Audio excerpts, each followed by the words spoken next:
oftentimes we focus on the dark side of what's happening and we don't get to the root of the problem. Again, we're not curious. How did that child get to be in that particular situation? Let's peel back the layers, right? And that takes time. That's an adaptive challenge. And we want to react very quickly and be more punitive, right? Instead of really getting to the root of what's happening. And it's not to say it's wrong, right? Like when we were growing up and, maybe, to put the hip hop lens on or whatever, we were told that some of the things that we were doing was wrong. Right. But it's not wrong, it's our reality. And so let's begin to understand our reality and let's, make sure that we're having conversations where we're seeking understanding instead of judgment. And we have to remind ourselves to do that.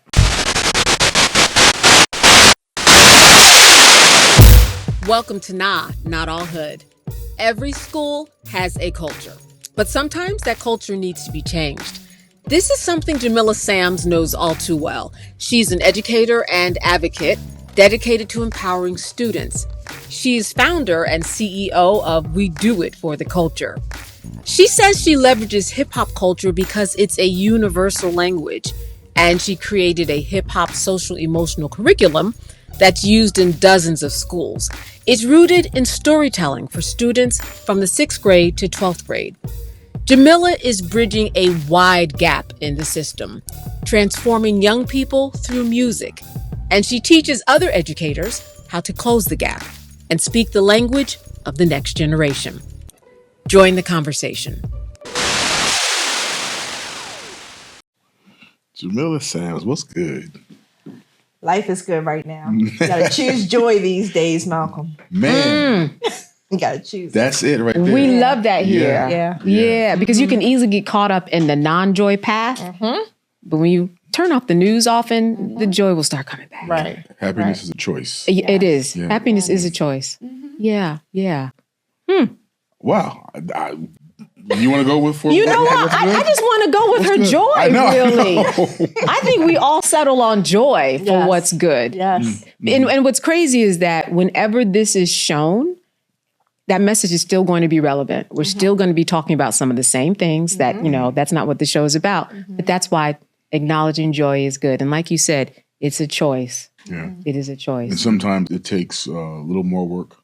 Some mornings it takes a little bit more work to choose joy. That part. I tell people all the time, like, just the way society is, when you see someone who seems to be happy all the time or positive all the time, why are you always so happy? You're too damn positive. And I tell people, like, it's not automatic. Yeah. Like, some days you wake up, like, we gotta, like, those of us who seem to be happy all the time, some days we gotta work a little harder. It might have started at 5 a.m. to get, you saw me at 9:30, but at 5 a.m. it might have been a different story, which is true. Yeah, you gotta set intention. You never know, something might throw you off. No, absolutely. Absolutely.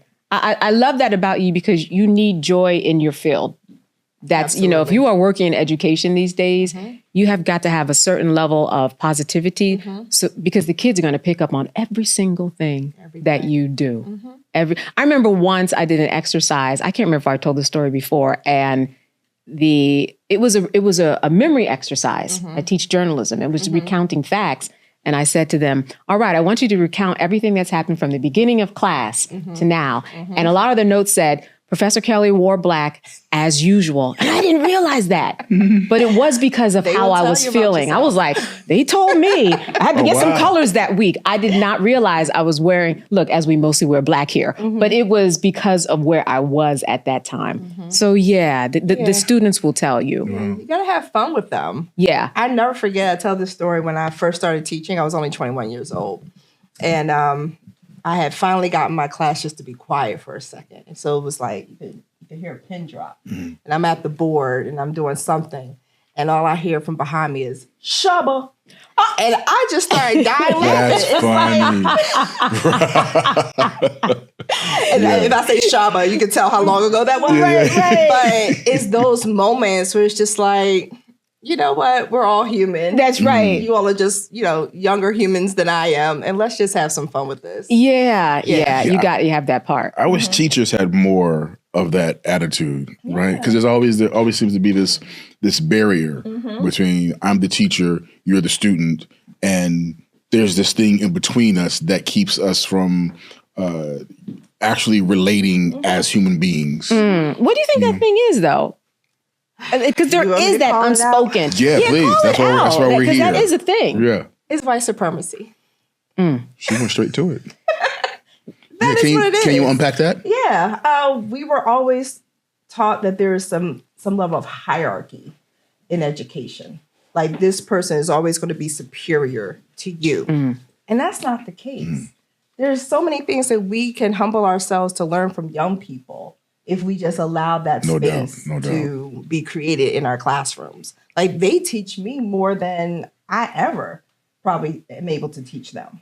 Right? In that moment, him yelling shop, I was like, oh, it was a reminder to laugh and not take myself so seriously. Right? Yeah. And so just with that structure, that Eurocentric structure of, hierarchy and this is more important than that unfortunately has, we got to get that stench off of us. Right? I think parents do the same thing often too, though. Right? You mean in terms of a barrier? Yeah. In terms of the superiority, I'm the parent, so you do what I say, and there's no wiggle room. Like I know for me, like as a parent, my daughter's 7, and I think the most challenging thing is, again, because I'm an older parent, I'm less interested in raising an obedient child as I am in raising a human being who has her own voice, who is a leader and not a follower.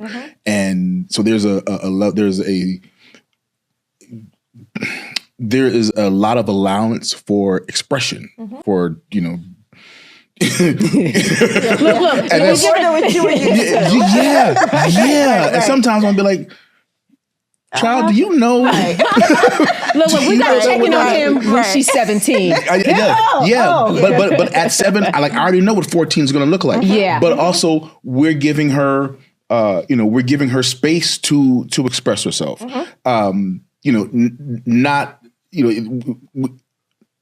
I would say we don't know, but it never gets to a point of disrespect because she's not that kind of child. Right. Yeah. At least not at 7. But there is a lot of expression that we allow, and that can be challenging. But for me, the end result is I want her to be able to express herself wherever she is. If she is, if she is in a workplace, which I hope she's has her own. As opposed to working for somebody, but just whatever. I want her to be able to always be able to express herself. And what I find is it's definitely challenging as a parent. And I find that, because we were all raised in a, I said no, and I don't want to hear your mouth. Right. That sounds familiar. Yeah. Whereas opposed to no, you can feel however you want to feel about it, but no is still no. But that's challenging. And I find a lot of parents, we get caught up in, I think so many of our parents did trauma parenting. And then that's been passed down. So much of our parenting is trauma parenting, plantation parenting, if you will. So I wish that more teachers and more parents could find that space to allow the human and creative too. Yeah. Because what you do has a lot to do with just creativity, understanding words that have meaning in the context of culture. Right. And then when we talk about hip hop, which is the lens in which you look at things and how you teach, we're talking about what's going on in society at a number of different, take it decade by decade. It all looks different. Right. Today's hip hop, today's music, the culture, definitely different from Shabba, definitely different from, Tribe Called Quest, definitely different from a lot of the lenses that you're looking in and that you love. Yeah. But I grew up in that household and I'm almost 50 and it's taken me years to find my voice. Years because I had strong opinions about things, but I dare not say them. I would, shut the door, behind the door. But It was fear. Shut the door quietly. It was fear. Right. Yeah, quietly. Look, I'll show them behind my door. Yeah. Right. But I grew up not expressing myself, to your point, the way that I should have been able to in certain, situations. I'm only finding my voice maybe in the last, few decades. And so I think, to your point, is really important. That's where, in terms of social emotional learning, that first competency is self-awareness. When you stifle young people's voices, you're stifling their ability to think critically about who they are. And I want to go back because you said it very quickly, but your social emotional learning, that really is kind of like the ground level of where you teach and go into the school system or nonprofits or the White House to share with people what it is you think is missing. So what is that SEL? Yeah, so social emotional learning is the act of naming our emotions, managing our emotions, and then leveraging our emotions for positive change. It has 5 competencies. The first one is self-awareness. So just being aware of what's showing up in your emotions and naming it. Self-management, how do we manage our emotions? Social awareness, what's happening around me in terms of like society, how does that impact my emotions? That's really heavy right now. And then you can have responsible decision making. So how do I make decisions that are, setting myself up for success and also ethical? And then last but not least, we have relationship skills. Like how do I show up in community with other people? How do I practice the art of empathy, listening, learning from each other? And so all of those skills are really just skills that we need to just be well-rounded human beings, right? What you just spoke about with your daughter. And unfortunately, we're just realizing the importance of giving students that voice and allowing them that space, especially in schools, for them to express themselves and be active participants in their learning process. Yeah, and it's amazing because we spend so much time in school. I mean, you spend more of your waking hours in school than you do at home at any Monday through Wednesday, Monday through Friday. I'm just cutting the week short already. So, and then you go home and you might get home maybe from 5 and if you have to be in bed by 10, that's it. You're really in the hands of teachers for most of the time if you are 6 through 12, which is the grade that you're dealing with. So what have you mentioned learning from the students. What have you learned from them about what teachers should be doing better and how to get them to, get that A mark on the SEL that you're talking about? Yeah, they want to feel connected to not only the content, but the teacher. A lot of teachers really struggle with vulnerability because even when I was, in school, in my undergrad practice, and I went to an HBCU, I went to Lincoln University in Pennsylvania, there was still this notion of, don't smile until November. It's like, well, how can I hold my smile in for 3 months? Right? Because you have to show up as that stern leader. I see. Right? And that's just not natural. Right. Like, I have to smile, right? And so, like, how do we, just show up in the classroom as our authentic selves and then allow space for students to also show up as their authentic selves? Right. But we have to practice that vulnerability first and model it because young people, their biggest, when they think about, being in community, sometimes it's like, where can I hide? Like I don't want to show myself, especially, pushback from their peers or things of that nature. They want to belong, but they don't always want to show up as their authentic selves because sometimes they're scared to do that. So as the teacher, you have to model, this is what it means for me to be me. And, I'm passionate about science. So let me connect this content to something you're passionate about so that you can retain the information and eventually apply the information. But if you're not making those natural human connections, then the content is going to fall short. And our young people aren't learning. They don't want to come to school. They don't feel a sense of belonging. Right. And so we have to be able to look at the whole child. But first, we got to look at the whole adult. Yeah. Right. Hey, comrades, if you are enjoying the episode, join the conversation. Like, subscribe, leave a comment below. Don't get yourself blocked. Keep it clean. There's a, from your vantage point, I don't know if you can really put a percentage on it, but like what percentage of teachers do you believe are teaching because they actually are invested in children's education? I hope more than not, and that's a hopeful percentage. I don't know what that percentage is, I've seen both sides of the coin. Right now, we have a national teacher shortage. And so there are definitely schools and districts that are really dealing with, they're struggling. They're struggling to find people that really care versus people that need a job. And so there's a lot of work that needs to be done in that area. But I kind of look at it through the lens of leadership.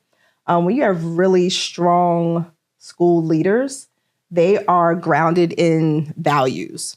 And their values should be what drives student success. And oftentimes, right now, our schools are being reactive instead of proactive.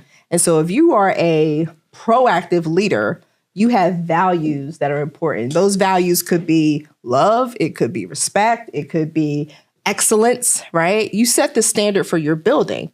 And then no matter who's in your building, whether it's a parent, whether it's a substitute for the day, they should know walking into your school what your values are, what you stand for. And that's not happening. I've been in schools where that happens and there's student success, and I've seen what happens when they're not there. I use the analogy of like when people come to my house, they have to take their shoes off.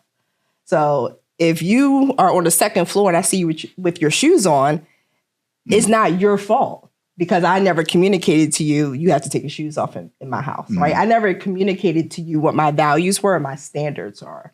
And so therefore that's my fault. So I really look at the school leaders to do what you're supposed to do, which is to lead. And if you need help with that, then real leaders are also vulnerable. They need to ask for help or they need to get the resources they need in order to lead effectively. So it starts with leadership. So why do you think schools are more reactive? Because it's just a human reaction, right? It's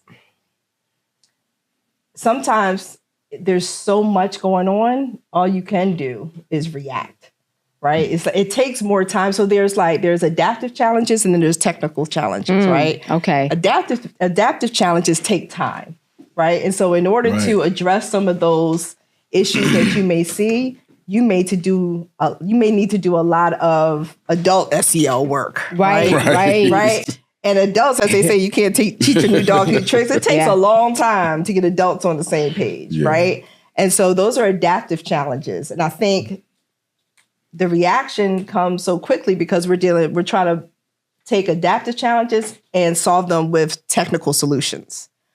Right? I see. Like it's noisy. So I'm gonna go in here and I'm gonna yell and I'm gonna have a quick fix versus let's get to the root of the problem. And so I think that's why a lot of leaders, unfortunately, are reactive instead of proactive. Adaptive challenges take time. Right. So between the science and the math and gym and study and lunch, what else do we take? History. Between all of that or in all of that is where the SEL and value systems would be taught. I'm just wondering, how does that look? Because I just remember being in school and trying to get from class to class and you go in and you sit and you take the test and then you have tests that you have to take. There were sometimes assemblies where you have to go, everybody go to the gym and do something. But in terms of real kind of meaty time where some stuff could take place, I'm wondering, where does this value system and the whole leadership come in? Where's that fit in that schedule? You know what? It's little tweaks. Very little tweaks. You know, when a teacher is at the door greeting their students and saying good morning, or you see some of these viral videos where people are doing like, individual like hand gestures with each other, right? Yeah. It's based in the African principles of call and response, right? Right. It's taking those very simple things and just humanizing the space.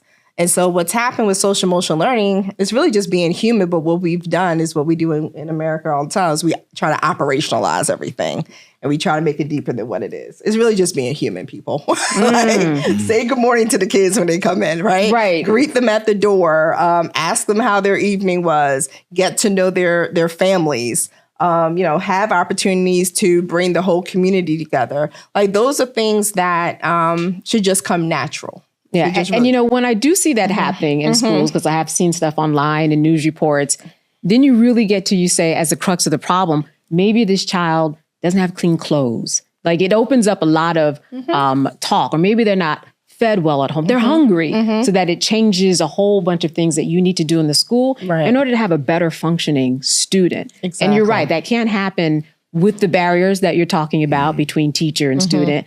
And it can't happen if you're not being human and smile in beginning in November. Right. You do have to smile in September. Exactly. Yeah. That opens up the doors. Yeah. And creating spaces for students to feel like they're being seen, they're being heard, and they're being valued. That's really important.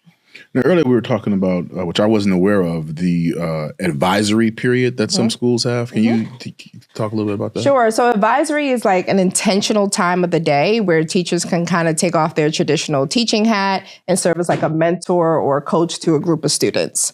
And during that time, you have, different activities. Sometimes you're checking in academically, because sometimes it's hard to know what's happening for a group of 30 students. But if you have a small cohort of, let's just say 12, you get to know them on a deeper level. And so during that time, there's relationship development happening between the adults and the students. And then hopefully there's an opportunity for students to have their own peer-to-peer interactions. And then ultimately you're building a small community within the bigger school community. So it gives, young people an opportunity to say, I have an adult in this building that knows me really well. That I can go to.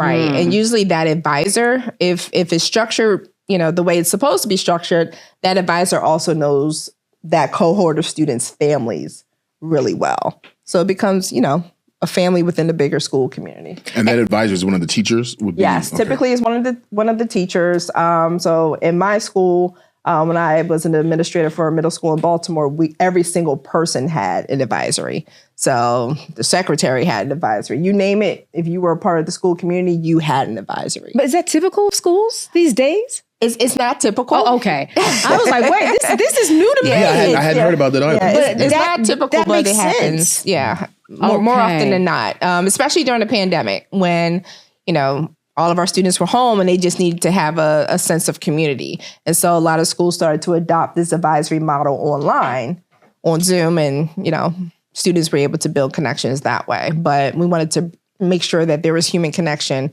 in person when we came back. And so that is the structure that some schools have decided to implement. It's typically a middle school practice, but it's also just as effective on an elementary or a high school level. I can imagine, though, in that situation that you get a child who's really self-aware, knows what they're talking about, has broken barriers between adults, and then they go home, and then you're back to that barrier that Malcolm was talking about earlier. Now you got the barrier with the parent.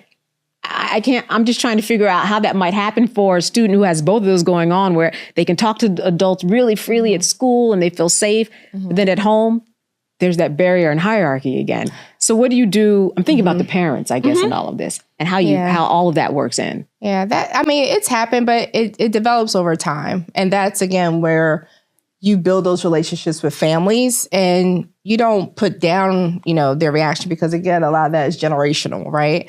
So it's just a matter of asking open-ended questions, helping parents get to know you better as the advisor, as the teacher. For the school that I was in Baltimore, we had orientation sessions with every family before the student started. And so we would know, this is the communication style at home. Okay, well, here's our communication style. Yours is not right. Wrong, ours isn't right, but here's how we can work together to get our message across, right? And so we had those conversations prior to the child starting on the first day of school. And that's how we build those relationships early. But that was being intentional, right? Yeah. And that was planning ahead. And time. It was very time intensive. It's a lot of, but guess what? You put in more time there, right? It's less time putting out fires, right? It's less time dealing with physical violence in school. It's less time, all of those infractions that, are helping to fuel that school to prison pipeline is less time on that because you already put the time in on the front end to make sure that you're building community and everybody's on the same page. It's like it requires such an investment of your life in these kids. It's when you go into education, you should go into it because it's a calling, not a job. Not a job. Right. It has to be not just a career. Right. Yeah. And you hear so many stories. I hear so many stories about, of course, we all know teachers being underpaid. Absolutely. But teachers not having the space to be able to be creative or to be able to, if you got a classroom with, 25, 30 kids, you don't have, there's just no time to give any individual kid the attention they may need because they may not be learning at the same pace as the other kids in the class, or just not having the resources. I hear a lot of stories from teachers, their hands being tied because of certain standards and certain rules that prevent them from going that extra mile. Right. And I can't say that doesn't exist. I can only speak from my personal experience. I have more of a by any means necessary mentality because I knew if I did not pour into our babies, I know what the consequences may be. And so that's what I mean by it being a calling. You have to be able to go above and beyond, and you may not get the check that you deserve, or you should. Please don't get me wrong. You should. I think it's absolutely, horrible that, educators do not get paid what they should. That I want to make sure that's clear. However, if you go into this, you know that you're going into it because you're called to do this work, and it may require some additional time. Yeah. And like I said, for me, I knew what was on the other side. So I have to make sure that I'm setting up my students for success. And I don't need permission to do things. I don't need district permission. I don't need my principal's permission. If I see a student is hungry, I'm going to make sure that child eats. Right. I don't care about, whether they pay their lunch dues, and the child needs to eat. You have to be able to do what's necessary if you're going into education. Has it changed much? I mean, in terms of, yes, I hear a lot of problems, and even growing up, students didn't have a lot of things, whether it was food or the clothing, or maybe at home they were being abused. I remember that growing up. But I imagine that these days students have also, additional set of problems that I might not even know about because I haven't been in the school system that age group for so long. What are you finding that might be different from when we all went to school? Are there different set of problems? Are there? It just manifests differently. Okay. With I think a lot of it is social media. Thank you. I was like, I don't want to be the one to bring it up because I'm always the one. People online going to be like, she hates social media. Yeah. I don't. It just really is the crux of so much. It was a great lead, though. Yes, it was. I was like, yeah, maybe she'll take it. Thank you. And it's just the human brain doesn't fully develop until it's 25. Yeah. Right? And so you have young, impressionable minds, basically receiving so much content at such a rapid rate. It's hard for me to process, right, as an adult, but it's really hard for them to process. So that's where, parenting comes in, and, teachers and making sure that we're limiting that time. But a lot of those same socioeconomic problems are still there. They unfortunately, they haven't gone anywhere. But students also have a lot more access to things. So again, it's not all bad content, right? So they do have more access to things. There's more examples of, I look at things that we cover in our curriculum are things like entrepreneurship. So seeing young people starting businesses, we're in a different era where students have a lot more access, right? And they're taking advantage of that access because now they may not have a role model in their communities of a young person that's starting a business, but they can go online and see that. Right. And so there's a lot of positive things that are happening. But again, those socioeconomic issues are definitely still alive and well. Has all that access to information made our kids any smarter? It depends on who's helping to filter the information. Right? That's a big because filter. We can't allow social media to raise our children. Right. Yeah, we still have to be able to say, okay, if you're on social media, let me see, especially if I'm paying the bill, let me see what you're looking at, right? Let's have a conversation about it. So there still has to be some parental guidance. I'm not an advocate of, we have babies coming out the womb and to appease the parent, they're giving them an iPad. Right. I'm not I don't think that is developmentally the right thing to do. You see that in any, you go into any restaurant. Dinner time and the parents are there and the kid is on the, I was gonna say, but we're no different, right? We've become addicted, right? And so the hush chuckles, right? The hush chuckles over there. We've become addicted, right? And so we have to be very mindful. Again, it goes back to that modeling. We have to be very mindful and very intentional, about our balance between technology. I can remember this human restaurant connection where I was, and they give you a discount if you put your phones in the middle of the table in a basket. Oh, that's great. Like, yes, it is. It is. That's brilliant. Yeah. I just remember being a kid and I would ask my mother, how do you spell something or what does something mean? And she'd say, look it up in the dictionary. So again, there's access. Like you can Google anything or now Chat GPT anything and get any information you want. And I just hear these kids walking around and it's like they don't have that access. It's like a lot of times what I see is I don't see the connection between you've got all this access at your fingertips, but you don't utilize it. You don't care to utilize it or you mean to grow? Yeah. To be a better person? To learn. To learn. Yeah. It's almost as if like I hear a lot of kids again, speak as if they don't know anything. So, I'm sorry. I was going to say, give me an example. I'm sorry. It's a lot. It's a lot of ignorant ass kids walking around. We are poor. Right. I mean, this is I look at and again, it's not everybody, right? But I look at a lot of kids, and these the generation. I don't know the Gen. What are we? We're Gen X. We're Gen X. I think. So okay. Gen Y is. I just there's a lot of young people walking around. There's some ignorant ass kids, and I'm like, how can you like? We live in a society where there's access to so much information, but I don't always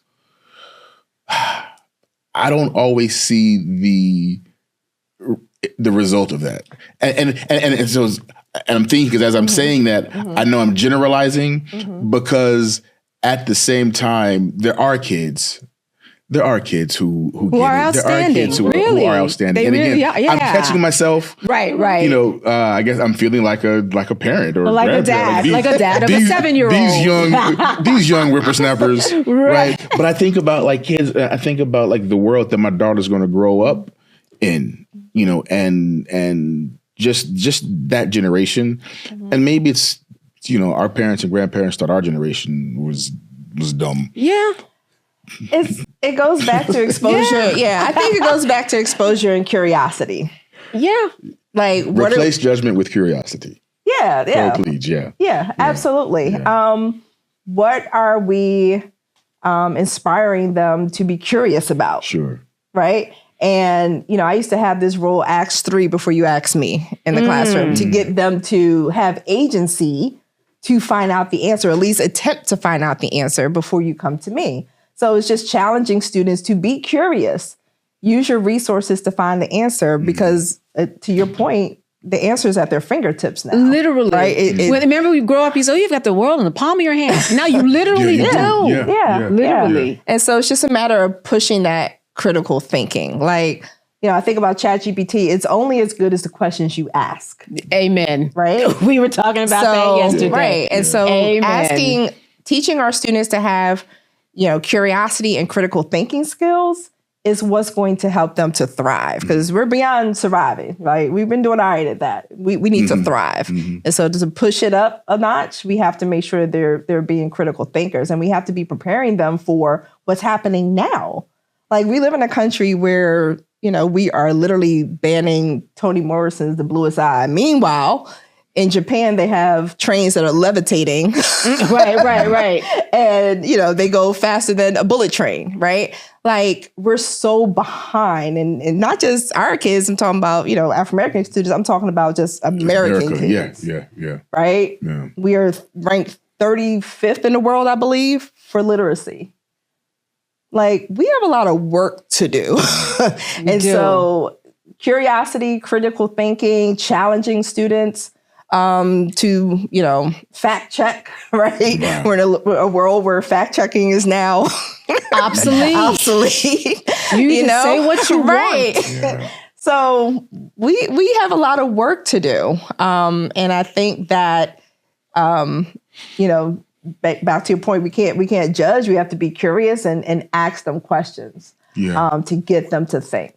And I do want to back up because I caught myself doing what I accuse a lot of other people doing, just in terms of generalizing. And we tend to, when we talk about the younger generation, we tend to talk about, the wayward, the ones who don't get it. And yes, you do sound like a father. He said wayward. I'm sorry. but I remember I have been working on making a proactive effort to also shine light on our young people who do get it. And not just generalizing, I feel like if we, kids who are on the fence are going to go where the attention goes. So if we keep giving the attention to the dark side, the kids are going to go toward that, as opposed to if we shine more light on the light. Right. The light that they have. Yeah. Yeah. And I think every young person, I think all of us as human beings, and maybe I'm not an optimist, but I believe all of us have light. Yeah, right? but some of that light is dimmed at such a. But is it that child's fault that the light? Not at all. Sure, not at all. And so we have to hold ourselves accountable as adults. To make sure that we are finding the light in our young people and creating opportunities for that light to shine. And oftentimes we focus on the dark side of what's happening, and we don't get to the root of the problem. Again, we're not curious. How did that child get to be in that particular situation? Let's peel back the layers, right?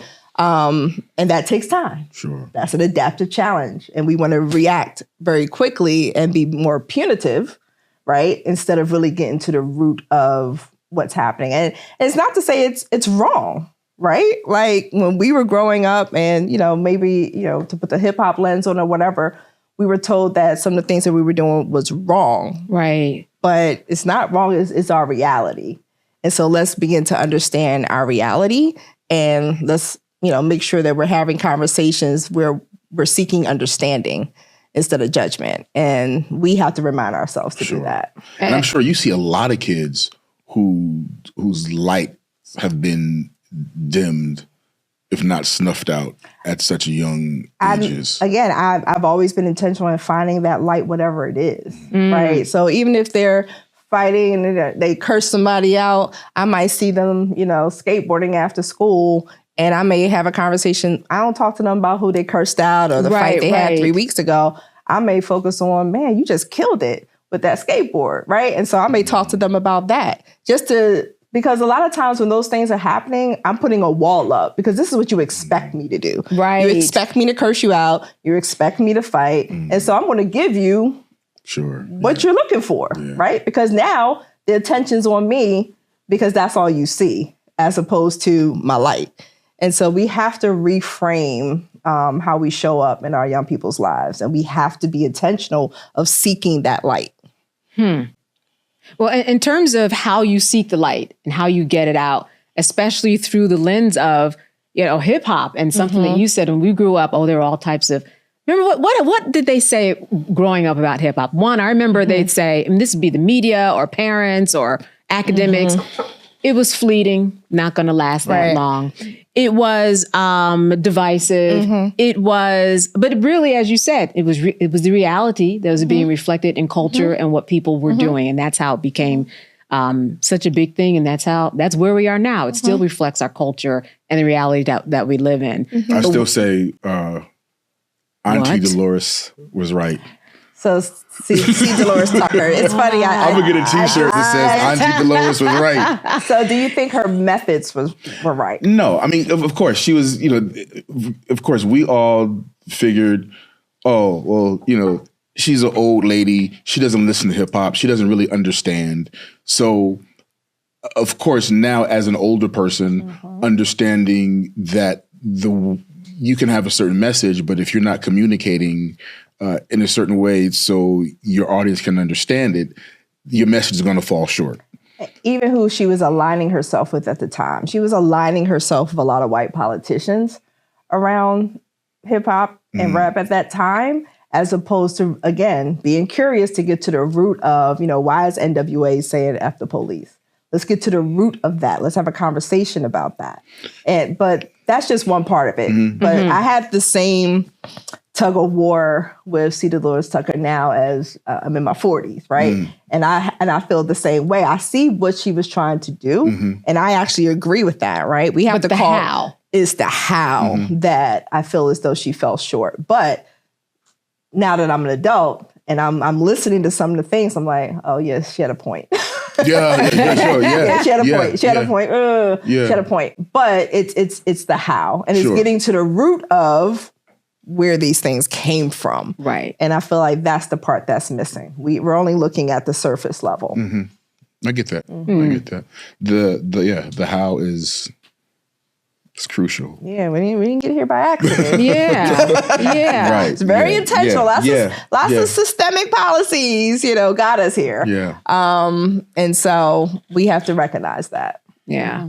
Comrades, if you're enjoying this episode, join the conversation and make sure to like, subscribe, and comment below. Nah.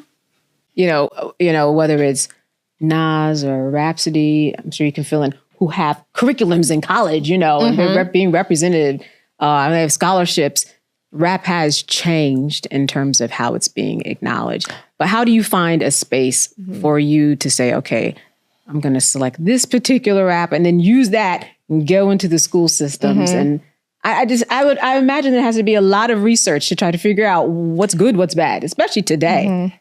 Yeah. So what we do it with, we do it for the culture, which is a culturally responsive SEL curriculum rooted in hip hop culture. We make the distinction between hip hop as a culture and the rap industry.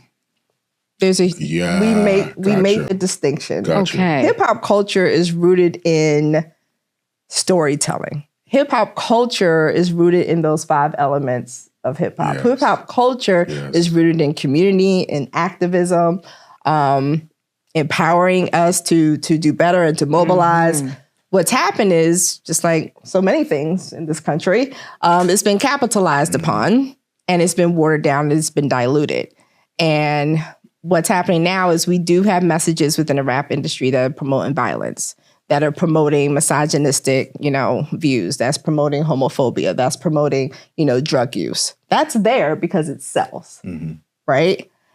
We have to make that distinction. Hip hop culture is still alive and well. It just may not be showing up in spaces and places that, are all about making money. Right. It's not being promoted by the machine. It's not being promoted by the machine. Why? For the same reason why books are being banned, right? Because knowledge leads to liberation. And we don't want you to be liberated. We need you to stay in your place, right? We need these jails to be filled. And so we're going to keep feeding you that poison between your ears, and we're going to get what we want, which is cheap labor, right? So it fuels that school to prison pipeline.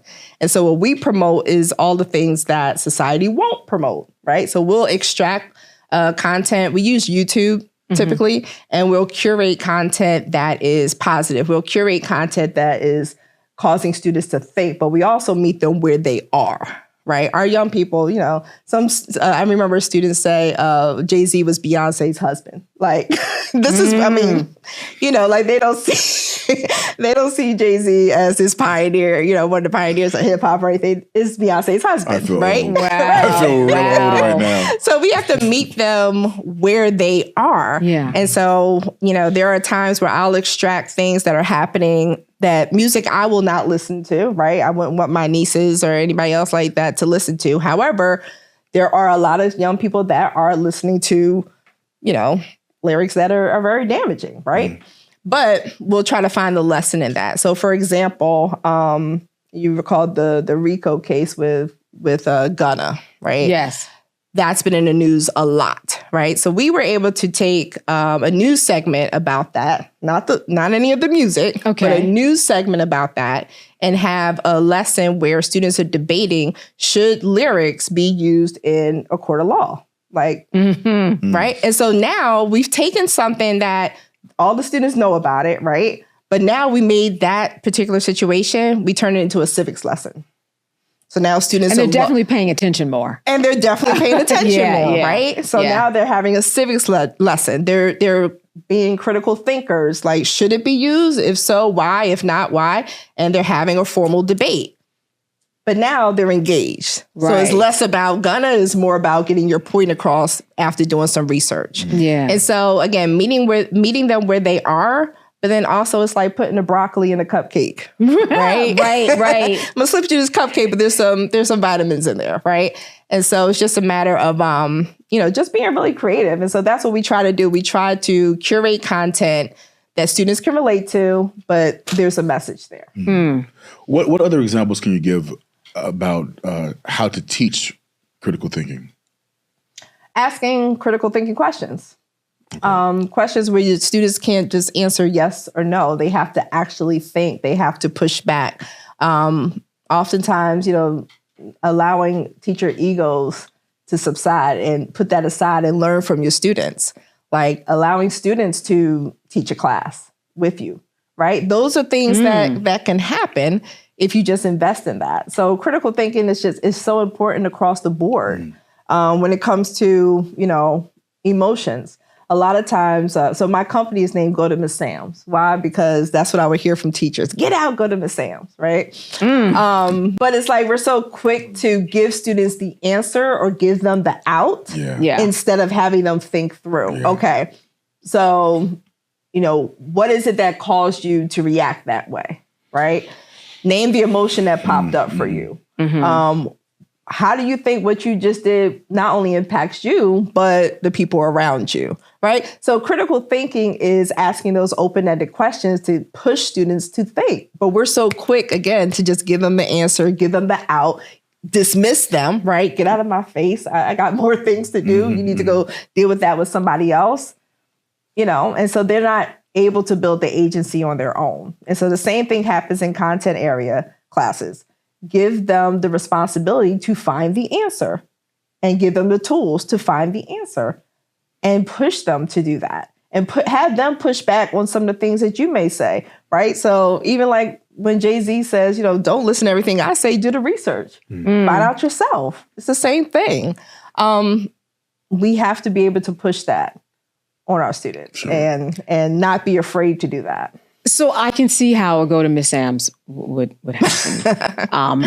I remember I was filling in for someone. She was in a bad accident. I do not teach young people, but I did help her for a couple of days in her class. And boy, did they see the substitute coming. They were like, oh, she is here. They couldn't wait. And they were off the chain. And I was like, oh my goodness. But I could see how if you have even just a talker, I'm not even talking about anything violent, just someone was talking. You can't teach. And I'm wondering, okay, so in that moment, what do you do for someone they're just going to talk. What are they talking about? Talk. Oh, they're just talking to somebody about their weekend, let's say. Or they're talking about, they can't wait to go to lunch. I mean, they would just talk. And I felt stuck. But they weren't doing anything that was so terrible that, I needed to send them away. But I was like, well, so in that moment, what could I have done? So thinking about it, right now, you and I are engaged, right? We are. Are you thinking about what am I doing later, or do I have to do what do I need to do tomorrow? No, right? Because we're engaged, talking. Right? All right, so I had to get their attention, right? And so in a classroom, when you're so engaged in whatever is happening, then you're less likely to be worried about other things. And the same thing happens with adults. There are a lot of boring professional developments. I mean, we've all been there, right? Yeah. It's boring. I'm not engaged. I'm looking at my watch. I'm doing other things. I'm on my phone. The same thing happens in the classroom. Yeah. You have to be able to engage young people in order for them to, again, receive the content that you're trying to deliver.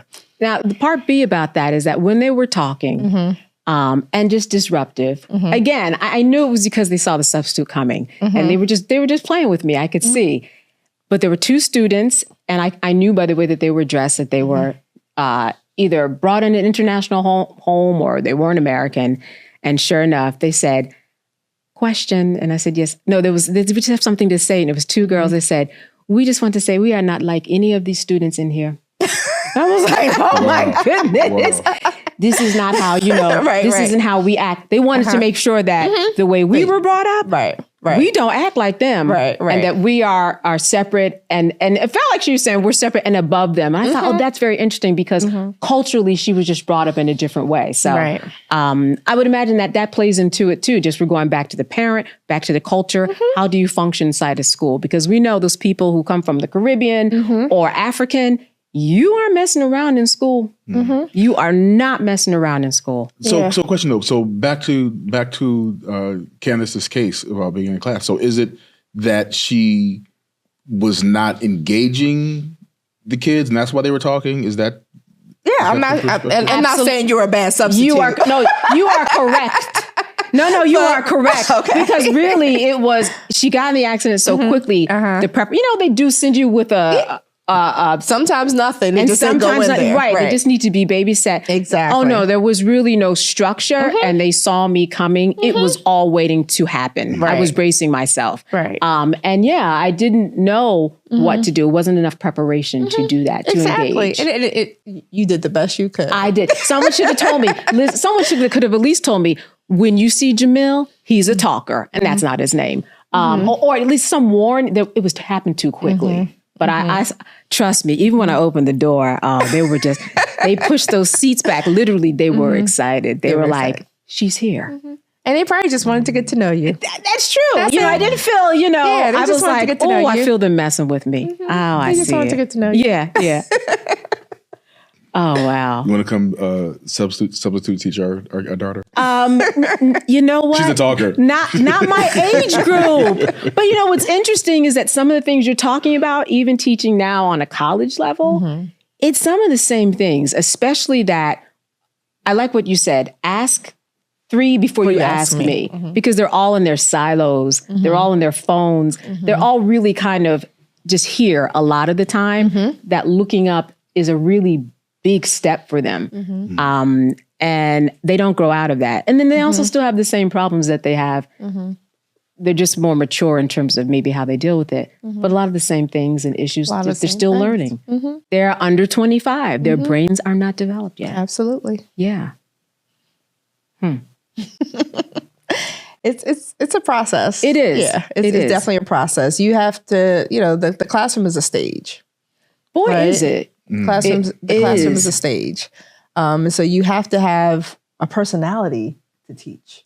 Like, remember like Ferris Bueller, like walk. Yeah. Right. Yeah, you need to have a personality to teach, to really engage students in whatever it is that you want them to learn. And they have to get to know you as a human being. Yeah. They have to. Yeah, they do. They're with you all the time and they don't know anything about you. Like that's not even realistic, right? Right. It's not realistic. And years ago, I think it was more of a natural thing for a student to ask, "Oh, are you married? Are you?" But now they can just Google, But decades ago, it would be that that one. I have a question. Oh, okay. Depending on what they Google, you gotta be careful. Now that's true, right? But just so sincere, I have a question. I really need to know the answer, and it's something that they've been discussing. Are you married? I mean, it's just like, oh my goodness. But you're right, because they just want to know who I am. You have to have healthy boundaries. Right, exactly. The basics, they should know. Yeah. No, absolutely. It just reminds me of when I wasn't married. I mean, that was a lot of reasons I wasn't getting on dating apps, but that's one of the main reasons. I don't want somebody coming up there and saying, I saw her profile, y'all. Like, that would be the worst. Wow. The worst thing. I don't see how teachers do it because I do have some boundaries. You know what I mean? And there should be. Yeah, we should. Yeah. So anyway, I'm thinking about all of these things. Yeah, that come into play when you're in the midst of a young person. Right. Yeah. Right. Well, I love the idea about teaching should be a calling. I think that makes a big distinction. Right. And I want to take a minute just to shout out teachers who are doing the damn thing. You know, and shout out the students who are doing the damn thing. Shout out the teachers who are really about it, because you know, to Candace's point, school is like extended daycare for our kids. You know, and we are entrusting our kids in these teachers, and like they spend more time in a lot of cases with the teachers than the parents. So it is a huge responsibility that can often be overlooked. So just shout out. Yeah. Yes. You know? Yes. None of us would be here without really great educators in our lives. Yeah. And I think I feel like I was fortunate, even when I was in public school, you know, before moving to New York for Cosby, I had teachers who were really engaged, who were really interested in me as a student. Exactly. And then once I got tutors, once I started doing Cosby, I had tutors. I had tutors who were, you know, so invested in my learning, and it made a huge difference. Absolutely. Yeah. How did they show that, especially with the one-on-one? It was interesting because I mentioned it a little bit when we were talking to Pamela Smith about the homeschooling. Yeah, like I remember I'm sitting with one of my tutors on several of occasions, and the light bulb goes off because like they're teaching me something, and I get it, and I see like that glint in their eye.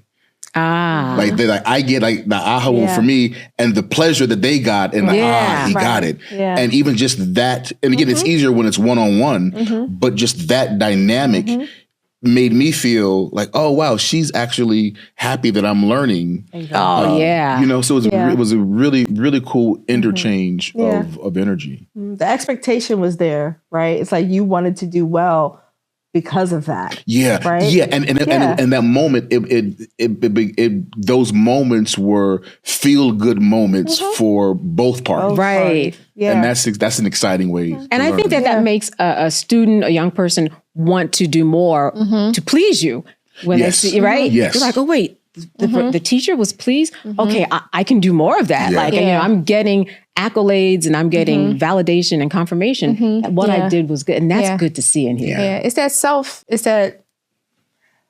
self-satisfaction knowing that you can do it, right? Somebody believes in you enough to know that you can do it. And then when you finally do it, it's like, wow. Exactly. That validation is there. I remember I had a teacher, Miss Murphy, older white lady. She used to wear these glasses. You know, she would push them down like this, very stern, didn't smile, right?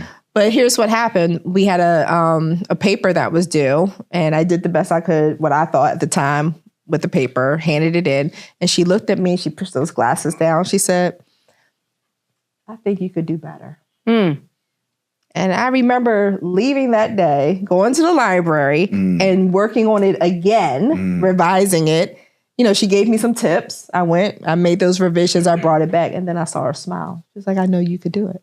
So it's having that level of like expectations of our students. So we shouldn't be dumbing down anything. We should hold the bar high, but then give you the support to get there. Yeah. And that's what makes the difference. What's the best way to retrain a teacher, though? Because that's part of what, you're filling in some blanks. Yeah. So what is the best way for a teacher who thinks, I've got this together already, I don't need this outsider?